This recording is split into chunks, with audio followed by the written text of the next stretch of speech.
Kita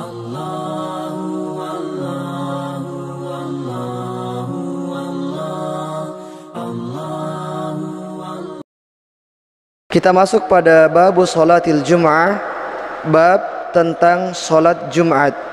Hadis yang pertama dari bab ini adalah An Sahli bin Sa'din As-Sa'idi radhiyallahu anhuma qala ra'aitu Rasulullah sallallahu alaihi wasallam qama alaihi fakabbara wa kabbara an-nasu wara'ahu wa huwa 'ala al-minbar thumma rafa'a fa nazala al-qahqara hatta sajada fi aslil mimbar thumma ada hatta faraga min akhir salatihi thumma aqbala ala an-nasi faqala ayyuhan nas innama sana'tu hadha lita'tammu bi wa lita'lamu salati. Hadis yang pertama adalah dari Sahal bin Sa'ad As-Sa'idi. Beliau mengatakan, saya pernah melihat Nabi sallallahu alaihi wasallam salat di atas mimbar, salat di atas mimbarnya. Kemudian Rasulullah takbir, ruku', i'tidal di atas mimbar tersebut. Dan pada saat Rasulullah mau sujud, Rasulullah pun turun dari mimbarnya, kemudian sujud di atas lantai atau di atas tanah. Kemudian setelah salat, Rasulullah sallallahu alaihi wasallam menghadap ke jamaahnya dan bersabda, wahai sekalian manusia, sesungguhnya saya melakukan hal tersebut agar kalian melihat bagaimana tata cara salat yang saya kerjakan. Taib jamaah yang dimuliakan oleh Allah Subhanahu wa taala, jadi dari hadis ini ada dua faedah yang bisa kita ambil.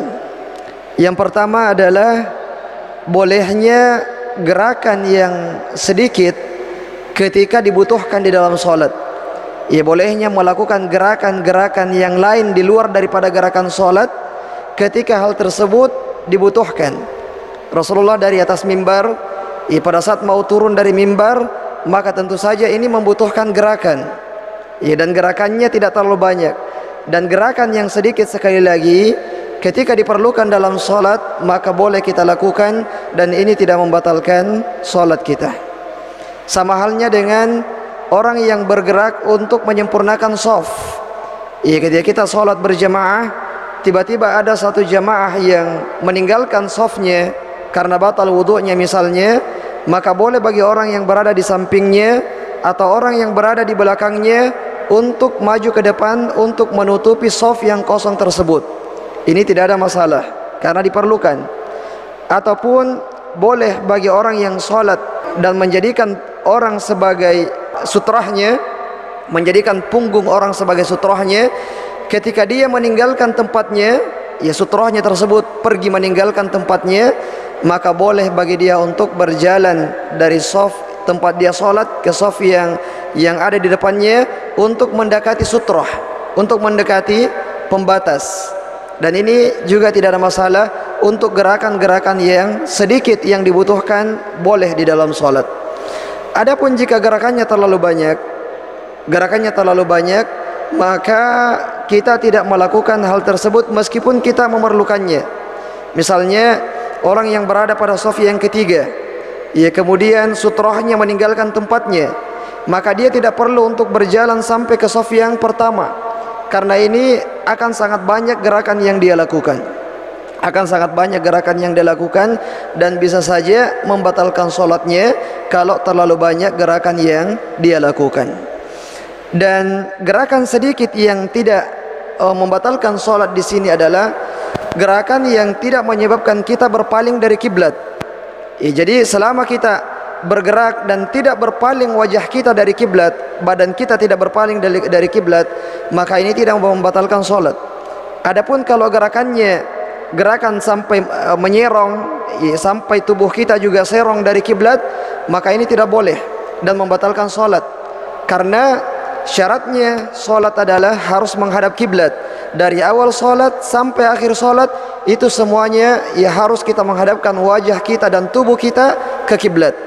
Jadi ini catatan penting yang harus kita ketahui. Boleh saja kita melakukan gerakan perpindahan dari satu tempat ke tempat yang lain selama tidak menyebabkan kita berpaling dari kiblat. Kemudian faedah yang kedua dari hadis ini adalah bolehnya seorang imam untuk sholat di tempat yang lebih tinggi daripada makmumnya ketika tujuannya adalah untuk mengajari makmum tersebut bagaimana tata cara sholat yang benar. Adapun jika misalnya tanpa sebab, maka ini hukumnya makruh. Ya, karena sebagian masjid ada yang membangun mihrabnya di sini itu lebih tinggi daripada tempatnya para makmum. Ya, sengaja ditinggikan 1 jengkal atau 30 cm atau 10 cm. Ya, sengaja ditinggikan dan menganggap ini adalah bagian dari sunnah. Padahal ini Rasulullah mengerjakan sholat lebih tinggi daripada para sahabatnya. Ini bukan setiap waktu. Ini bukan setiap waktu, tapi pada waktu yang Rasulullah bertujuan untuk mengajari sahabat-sahabatnya bagaimana tata cara sholatnya Rasulullah Sallallahu Alaihi Wasallam. Jadi keliru orang-orang yang sengaja membangun tempat imam itu lebih tinggi daripada tempat makmumnya tanpa sebab. Kemudian hadis yang kedua dari bab ini adalah an Abdullah bin Umar radhiyallahu anhuma anna Rasulullah sallallahu alaihi wasallam qala man jaa'a minkumul jumu'ah falyaktasil. Barang siapa di antara kalian yang mau berangkat salat Jumat, maka hendaknya dia mandi terlebih dahulu. Dalam hadis yang lain disebutkan man iktasala yaumal jum'ati wa tatahhara mastata'a min tuhrin thumma dahana ammassa min tibin thumma raha falam yufarriq baina ithnaini fa sallama kutiba lahu thumma kharaja thumma idza kharaja al-imamu ansata ghufira lahu ma bainahu wa bainal jum'atil ukhra. Barang siapa yang mandi pada hari Jumat, dan bersuci, kemudian menggunakan parfum dan berangkat ke masjid, sampai di masjid dia tidak memisahkan dua orang yang sedang duduk, tidak melangkahi pundak-pundak orang yang sedang mendahuluinya. Dia datang terlambat, orang sudah banyak, tidak boleh dia menerobos ke depan, kemudian melangkahi pundak-pundak orang lain. Kemudian sholat semampu dia, sampai ketika imam sudah berkhutbah, maka dia diam, maka Allah Subhanahu wa taala akan mengampuni dosa-dosanya antara Jumat tersebut dengan Jumat yang lainnya. Nah, dari kedua hadis ini faedah yang bisa kita ambil adalah yang pertama tentang hukum mandi Jumat. Mandi Jumat ada khilaf di antara ulama, namun pendapat jumhur, ya pendapat mayoritas ulama mengatakan bahwasanya mandi pada hari Jumat itu hukumnya adalah sunnah. Dan yang membedakan antara mandi Jumat dengan mandi biasa adalah cuma niatnya saja. Ada orang yang mandi pada hari Jumat namun tidak dia niatkan itu sebagai mandi Jumat, maka dia tidak mendapatkan pahala. Ada orang yang mandi dengan mandi yang sama, tapi dia niatkan bahwasanya ini adalah mandi Jumat yang disunnahkan, maka dia mendapatkan pahala dengan mandinya tersebut. Jadi dua orang sama-sama melakukan perbuatan yang sama, yaitu mandi. Yang satu dapat pahala, namun yang lain tidak mendapatkan pahala. Yang membedakan di antara keduanya hanyalah masalah niat saja. Adapun cara mandinya sama, biasa, mandi biasa. Kemudian yang kedua atau catatan dari faedah yang pertama ini adalah tentang waktu mandi Jumat. Kapankah mulainya seseorang boleh untuk mandi Jumat? Jadi mandi Jumat itu mulai dari terbitnya fajar. Jadi kalau sudah terbit fajar pada hari Jumat, orang mau mandi pada waktu itu, maka dia boleh niatkan bahwasanya itu adalah mandi Jumat. Begitu pula dengan pegawai misalnya yang berangkat ke kantor pagi-pagi, dia mandi di pagi hari, pulang kantor nanti tidak sempat lagi mandi sebelum pergi sholat Jumat, maka pada saat dia mandi di pagi harinya, dia boleh meniatkan itu sebagai mandi Jumat. Dia sudah boleh meniatkan bahwasanya mandi yang dia kerjakan ini adalah mandi Jumat, supaya dia mendapatkan pahala dari sunnah-sunnah pada hari Jumat, karena sudah masuk waktunya. Dan waktunya itu sebagaimana kita sebutkan tadi adalah mulai dari terbitnya fajar. Karena keumuman daripada hadis Nabi SAW maniktasala yaumal jum'ah, barang siapa yang mandi pada hari Jumat. Dan hari atau siang hari ya dalam syariat itu mulai dari terbit fajar. Jadi kalau sudah mulai terbit fajar itu sudah mulai terhitung siang. Ada siang, ada malam. Malam mulai dari matahari tenggelam dan berakhir malam itu sampai terbit fajar. Makanya salat witir, kata Rasulullah, jadikanlah penutup salat-salat malam kalian adalah salat witir. Dan kapan berakhirnya salat witir? Salat witir berakhir sebelum terbitnya fajar. Kalau sudah terbit fajar, maka bukan lagi waktu untuk mengerjakan salat witir. Itu artinya adalah malam itu berakhir dengan terbitnya fajar. Terbit fajar, malam hilang, kemudian disebut dengan siang. Meskipun dalam bahasa kita dan dalam bahasa Arab juga pembagian siang itu ada siang, ada pagi, ada siang, ada sore. Namun pagi, siang, sore secara umum disebut sebagai siang atau hari.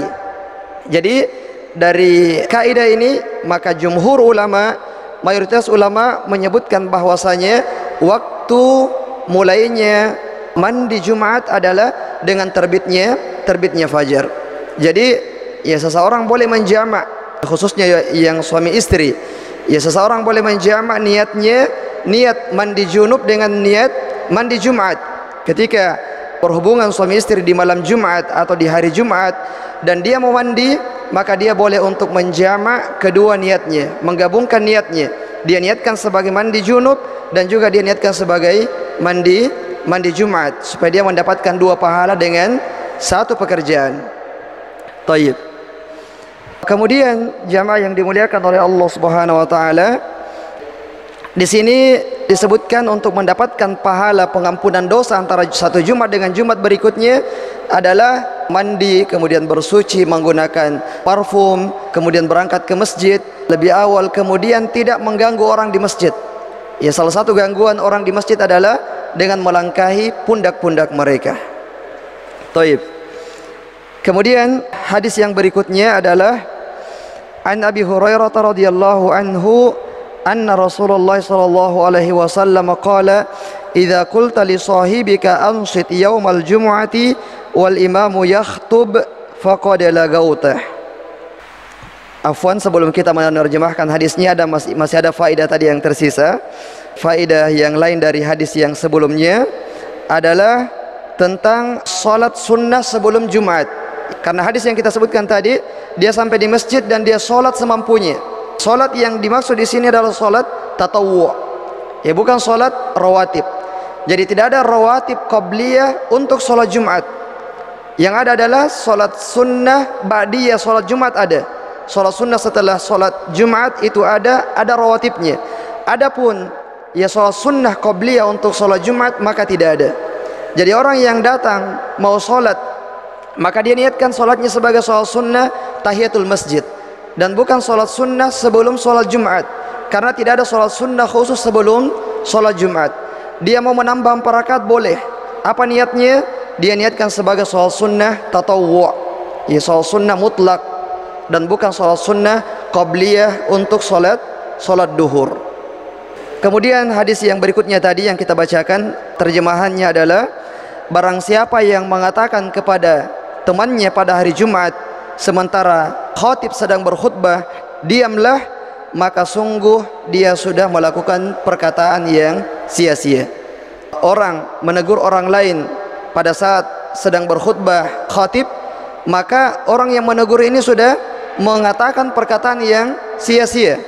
Apalagi orang yang ditegur, yang ribut tadi, maka keduanya sudah melakukan atau mengatakan perkataan yang sia-sia. Ini menunjukkan wajibnya bagi orang yang mendengarkan khutbah untuk diam. Ya, dia mendengarkan dan tidak mengatakan sepatah kata pun. Ya, bahkan dengan tujuan untuk menegur orang lain, jangan ribut, diamlah. Ini juga tidak boleh. Ini juga tidak boleh pada saat khatib sedang berkhutbah. Dan larangan di sini bukan cuman mencakup tentang perkataan saja, tapi juga perbuatan. Juga perbuatan dilarang. Apa perbuatan yang dilarang? Sabda Nabi sallallahu alaihi wasallam, "Wa man massal hasa faqad lagha." dan barang siapa yang memainkan kerikil pada hari Jumat khatib sedang berkhutbah, maka dia sudah melakukan perbuatan yang sia-sia. Ya, Rasulullah dulu membahasakannya dengan kerikil, karena orang sholat Jumat di atas tanah, ada pasir, ada kerikil, ada tanah. Siapa yang memainkan itu pada saat khatib sedang berkhutbah, maka dia sudah melakukan perbuatan yang sia-sia. Nah, dikiaskan kepadanya perbuatan-perbuatan yang lain. Ya, kalau sekarang kita mungkin tidak ada lagi kerikil dalam masjid, ya, tidak ada lagi pasir dalam masjid. Tapi kadang-kadang ada orang yang khatib berkhutbah tapi dia main HP. Apakah baca SMS atau kirim SMS, baca WhatsApp atau kirim WhatsApp, ini dilarang, tidak boleh. Atau memainkan kopiahnya, misalnya dia pakai songkok, dia buka songkoknya kemudian dia mainkan songkoknya, atau maskernya dia mainkan, buka tutup, atau perbuatan-perbuatan yang lain. Maka ini termasuk perbuatan yang sia-sia. Dan maksud perbuatan dan perkataan sia-sia dalam hadis Nabi SAW ini adalah dia sudah tidak mendapatkan pahala pada hari Jumat tersebut. Pahala Jumatnya tidak ada. Solatnya sah, solat Jumatnya sah, namun pahala solat Jumatnya, pahala Jumatnya, keberkahan Jumatnya, dia tidak mendapatkannya pada hari itu. Ya, jadi ini kita harus berhati-hati, jangan sampai gara-gara ucapan yang sedikit atau perbuatan yang kita anggap biasa-biasa saja, tapi ternyata gara-gara itu kita sudah kehilangan sebuah kebaikan yang sangat banyak. Maka hal ini harus diperhatikan dengan baik.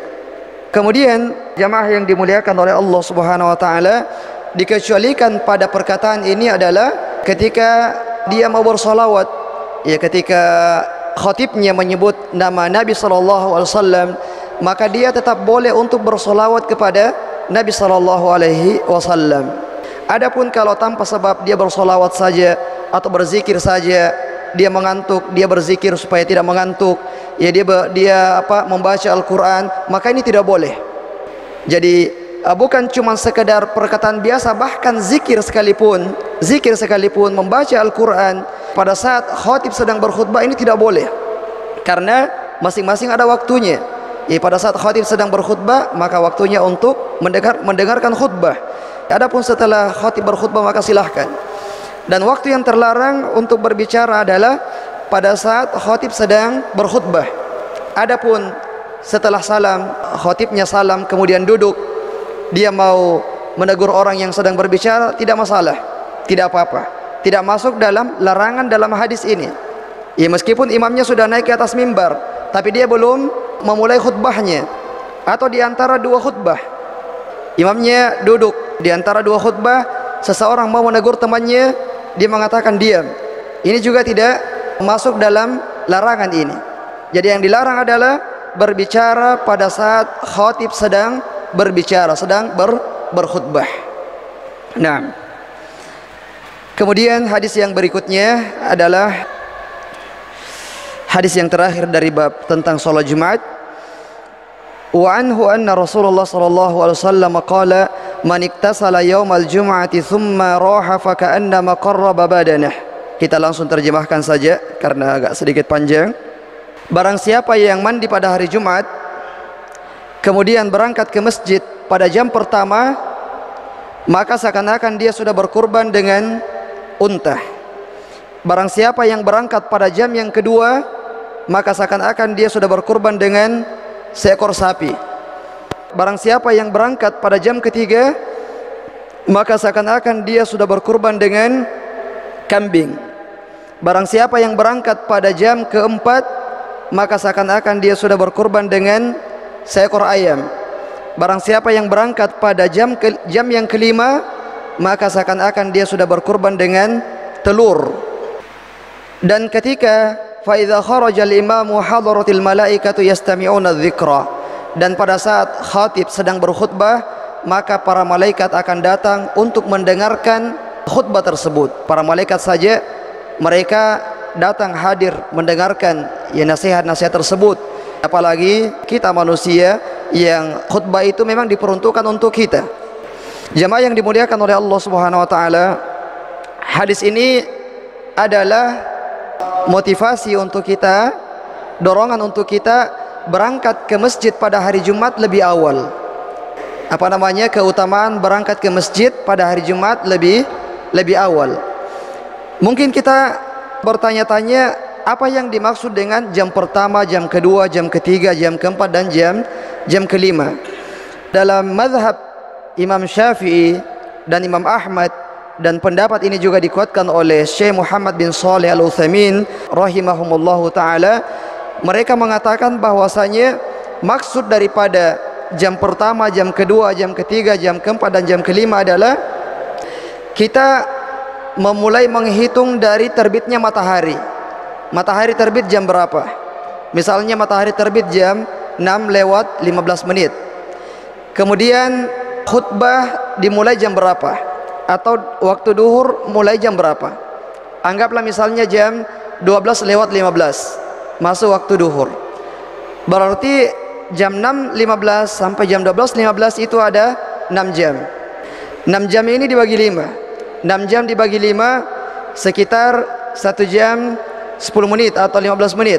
Ya, anggaplah 1 jam 15 menit. Jadi 1 jam pertama yang dimaksudkan dalam hadis ini adalah durasinya 1 jam 15 menit.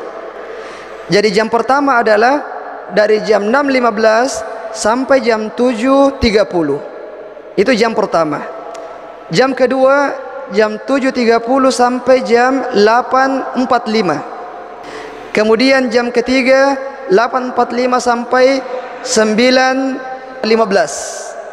Nah, orang yang berangkat ke masjid pada jam pertama, yaitu pada jam 6:15 sampai jam 7:30, maka seakan-akan dia sudah berkurban dengan seekor unta. Orang yang berangkat pada jam 11 sampai jam 12:15 seakan-akan berkurban dengan telur. Kalau sekarang kita bisa menilai diri kita sendiri sekarang, selama ini kita berkurban dengan apa? Ya, telur ya. Iya. Berarti rata-rata kita selama ini berkurban dengan telur pada hari Jumat. Seandainya ada di bawahnya telur, mungkin itu sudah. Jadi kecuali mungkin yang membersihkan masjid biasa datang lebih awal, tapi sayangnya datang pulang lagi kalau sudah bersih. Ya, kalau dia tinggal itu mungkin saja dia sudah mendapatkan pahala berkurban dengan kambing atau paling minimal ayam. Jemaah yang dimuliakan oleh Allah Subhanahu wa taala, ini sekali-kali kita bisa datang lebih awal. Paling tidak pada saat Ramadan, ya pada saat Ramadan, pada saat i'tikaf. Orang yang i'tikaf ini bisa mendapatkan keutamaan ini, berkurban dengan seekor unta. Orang yang i'tikaf, mereka bisa mendapatkan keutamaan ini. Namun kadang-kadang yang disayangkan juga orang yang i'tikaf, justru kadang-kadang orang yang dari luar lebih duluan siap daripada orang yang sedang i'tikaf. Sebagian saja, tidak semuanya. Adapun orang yang i'tikaf yang sungguh-sungguh, ya bisa saja dia dari jam 7 itu dia sudah siap untuk sholat Jumat, ia membaca Al-Quran, berzikir, sholat dan sebagainya. Nah, kemudian jemaah yang dimuliakan oleh Allah Subhanahu wa taala, kita pindah ke bab yang terakhir, yaitu Kitabul Janaiz, bab tentang sholat jenazah. Hadis yang pertama, jadi kita ambil sebagian saja. An Abdullah bin Abbas radhiyallahu anhuma anna Rasulullah sallallahu alaihi wasallam shalla ala qabrin ba'da ma dufin fakabbaru alaihi arba'an. Dari Abdullah bin Abbas radhiyallahu anhuma bahwasanya Rasulullah sallallahu alaihi wasallam pernah salat di kuburan, menyolati seorang jenazah di mana jenazah ini sudah dikuburkan, dan Rasulullah bertakbir untuknya dengan 4 kali takbiran. Jemaah yang dimuliakan oleh Allah Subhanahu wa taala, hadis ini menunjukkan bolehnya seseorang menyolati jenazah sampai bahkan ketika jenazah itu sudah dikuburkan, dia datang ke kuburannya dan menyolati jenazah tersebut. Dan tentu saja ini pada kondisi-kondisi yang memang kita ketinggalan informasi misalnya, atau terlambat datang. Kadang-kadang ada keluarga yang dari jauh, ya dia mau ditunggu terlalu lama. Sementara jenazah sunnahnya disegerakan, dia disolati kemudian dikuburkan. Sehari kemudian dia baru tiba, ya, dan dia merasa sedih kalau dia tidak menyolati jenazahnya. maka dia boleh berangkat ke kuburannya dan menyolati jenazah tersebut di kuburannya. Dan hadis yang lain adalah pernah Rasulullah bertanya kepada para sahabat, ya di manakah wanita yang selalu membersihkan masjid? Ya Rasulullah merasa kehilangan, tidak pernah lagi dia lihat. Dikatakan kepadanya bahwasanya wanita tersebut sudah meninggal dunia, sudah wafat. Maka akhirnya Rasulullah mendatangi kuburannya dan menyolati jenazahnya di kuburannya. Ya, adapun orang yang sebenarnya ada di tempat tersebut pada saat jenazah disolati, tapi dia mengatakan, ya saya tidak mau sholat di sini, saya mau sholatnya nanti di kuburan. Nah, ini tidak boleh. Tidak boleh menyengaja menunggu untuk sholat di kuburan saja, padahal dia hadir, dia ada pada saat jenazah tersebut disolati, apakah di rumahnya atau di masjid. Karena adanya larangan untuk sholat di kuburan atau sholat menghadap kuburan. Namun pada kondisi yang seperti ini, misalnya keluarganya dia belum sempat menyolatinya, maka boleh baginya untuk menyolati jenazahnya. Kemudian hadis yang berikutnya, an Ummi Atiyah al-Ansariyah qalat nuhina an ittiba'il janaiz wa lam ya'zam alaina. Dari Ummu Atiyah al-Ansariyah, seorang sahabiyah, dia mengatakan kami para wanita dilarang untuk mengiringi jenazah seseorang meninggal dunia kemudian dibawa ke kuburan, diiringi jenazahnya. Para wanita dilarang untuk mengiringi jenazah. Dan kata Ummu Atiyah, akan tetapi Rasulullah tidak menekankan pelarangan tersebut. Artinya larangan di sini adalah larangan tanzihiyah. Artinya larangan tanzihiyah adalah hukumnya makruh. Dan ini adalah pendapat jumhur ulama. Mayoritas ulama berpendapat bahwasanya makruh hukumnya bagi wanita untuk ikut mengiringi jenazah sampai ke kuburannya. Jadi yang mengiringi jenazah adalah laki-laki saja. Adapun perempuan maka tinggal di rumahnya dan tidak mengiringi jenazah tersebut. Namun ketika ada seorang perempuan misalnya mungkin dia terlalu dekat sama jenazah dan dia mau mengiringi jenazahnya, dilarang tapi dia tidak mau, maka ya sudah, biarkan saja. Karena ini memang dilarang tapi tidak sampai pelarangannya kepada derajat haram. Tidak sampai pelarangannya kepada derajat haram yang kalau dia mengiringi jenazah maka dia akan mendapatkan dosa. Tidak. Tapi ya ketika dia meninggalkannya, tidak mengiringi jenazah karena hadis ini, maka dia akan mendapatkan pahala. Namun kalau dia ya tidak bisa menahan dirinya, akhirnya dia pergi untuk mengiringi jenazah, maka dia tidak mendapatkan dosa dengan hal tersebut. Ya selama dia menjaga adab-adabnya sebagai seorang wanita, tidak campur baur dengan laki-laki dan menggunakan hijab yang syar'i, kemudian tidak meratapi jenazah. Karena kenapa ada larangan di sini? Karena secara umum wanita itu lebih mudah meratap daripada laki-laki. Dia datang ke sana, dia melihat keluarganya misalnya dimasukkan ke liang lahat, maka boleh jadi dia akan meratap. Ya paling tidak dia akan histeris atau mungkin merobek bajunya dan sebagainya.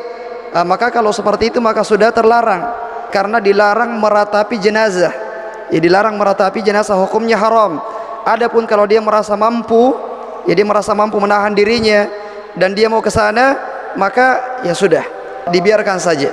Karena larangannya juga tidak sampai pada tahap haram, meskipun kita katakan kepadanya sebaiknya tidak ikut. Taib. Kemudian hadis yang berikutnya kita bacakan artinya saja. Dari Aisyah radhiyallahu taala anha, dia mengatakan bahwasanya pada saat Rasulullah sakit, ya sakit yang parah yang dengannya Rasulullah akan meninggal dunia, Rasulullah bersabda, la'anallahu al-yahuda wan nasara ittakhadhu qubur anbiya'ihim masajid. Semoga Allah Subhanahu wa taala melaknat orang-orang Yahudi dan orang-orang Nasrani karena mereka menjadikan kuburan-kuburan nabi-nabi mereka sebagai masjid. Maka janganlah kalian menjadikan kuburan saya sebagai masjid. Jadi ini larangan menguburkan seseorang di masjid atau membuat masjid di atas kuburan. Ya, jadi keduanya dilarang, membangun masjid di atas kuburan atau menguburkan seseorang di dalam masjid. Dan ketika ini terjadi, maka salah satunya harus dibongkar. Kalau yang lebih duluan adalah kuburannya, maka masjidnya yang harus dibongkar. Kalau lebih duluan masjidnya, maka kuburannya yang harus dibongkar dan dipindahkan ke tempat yang lain. Ya, karena tidak boleh seseorang sholat di masjid yang ada kuburan di dalamnya. Nah, kemudian hadis yang terakhir ya dari bab ini dan dari kitabus shalah secara umum, alhamdulillah ya kita sudah menyelesaikannya. Hadis yang terakhir adalah an Abi Hurairah radhiyallahu anhu qala qala Rasulullah sallallahu alaihi wasallam man syahidal janazata hatta yusalla 'alaiha falahu qirat wa man syahidaha hatta tudfan falahu qiratan. Qila wa mal qiratan qala mithlul jabalaini al-'azimaini. Dan pada riwayat Muslim asgharuhuma mithlu Uhud. Dari Abu Hurairah Rasulullah bersabda, barang siapa yang menyaksikan jenazah dan menyolatinya, dia solati jenazah, maka dia mendapatkan pahala 1 qirat. Dan barang siapa yang menyaksikan jenazah, menyolatinya sampai mengiringi jenazahnya, sampai dikebumikan, maka dia mendapatkan pahala 2 qirat. Para sahabat bertanya, apa yang dimaksud dengan qirat wahai Rasulullah? Rasulullah menjawab, qirat itu sama ukurannya dengan gunung yang besar. Dan pada riwayat Muslim disebutkan, ya ukuran yang paling kecil adalah sama besarnya dengan bukit Uhud. Dan bukit Uhud besar. Jadi hadis ini menunjukkan keutamaan orang-orang yang menyolati jenazah. Kalau tidak bisa mengiringi sampai jenazah dikebumikan, maka paling minimal adalah kita ikuti untuk menyolatinya. Kalau bisa lagi sampai dikebumikan, maka ini yang lebih baik. Dan ini menunjukkan ya agama kita adalah agama yang selalu mengajarkan kepada kita untuk bagaimana saling tolong menolong sampai ketika saudara kita sudah meninggal dunia. Sekira ini saja jamaah sekalian, semoga bermanfaat. Ya, mudah-mudahan apa yang kita dengarkan bisa kita pahami dan kita amalkan dalam kehidupan kita sehari-harinya. Sekira demikian, subhanakallahumma bihamdik, la ilaha illa anta astaghfiruka wa atubu ilaik. Wa akhiru da'wana alhamdulillahi rabbil alamin. Wassalamualaikum warahmatullahi wabarakatuh.